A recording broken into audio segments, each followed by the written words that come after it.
Friedrich Nietzsche writes, "God is dead. And we have killed him." This phrase sounds like an aphorism, but it is a diagnosis. He does not celebrate. He does not rejoice. He warns. He warns that with God dies not merely a religious myth, but the entire framework of meaning upon which Western civilization had rested.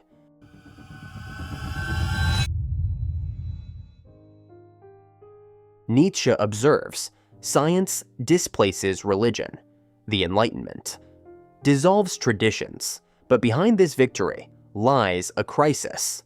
When one rejects faith in God, one also collapses faith in absolute values, he wrote, and then nihilism emerges. Dostoevsky expressed the same thought even more sharply. If God does not exist, then everything is permitted. Both philosophers point to the same insight. Without a higher center, without an absolute measure, everything becomes possible. The 20th century revealed this was no abstraction. When God died, humanity did not remain in a void. It created new gods. Nazi Germany elevated race and the will to power to the level of the absolute. The Soviet Union denied God, but deified history and class struggle. Other ideologies offered, in God's place, the state, the nation, the party. But the common result was the same. Millions of victims. This is practical nihilism, when the absolute is replaced by something that cannot bear the weight of the absolute. Nietzsche had warned, the most dangerous thing is when the void is filled with substitutes. And this is precisely what happened in the 20th century.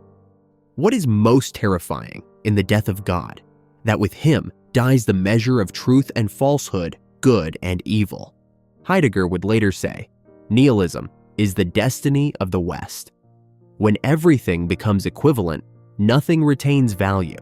Science provides us with facts, but it does not answer the question, why live?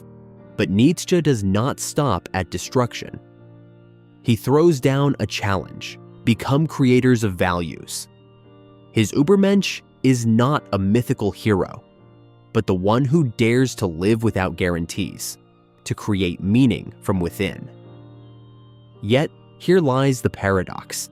If each person creates their own meaning, we fall into the chaos of individual worlds. But if we seek a common absolute, we risk once again constructing a totalitarian idol. Here, existentialism begins. Camus declares, the world is absurd because it does not answer our questions. We do not find a universal meaning, and we are left, as Sartre says, condemned to be free. Free, but alone. Each of us must not only choose a meaning, but also bear responsibility for it. This is Nietzsche's dramatic legacy. He destroyed the old absolute, but left the question open, can we live without a new one? Today, we see Nietzsche was right. The death of God did not bring liberation, but crisis. The 20th century paid with millions of lives for counterfeit absolutes. The 21st century pays with emptiness and relativism. And the question remains, what is more essential to man, a common absolute or a personal meaning? Nietzsche gave us a warning, but left no answer, and so the task of finding it remains with us.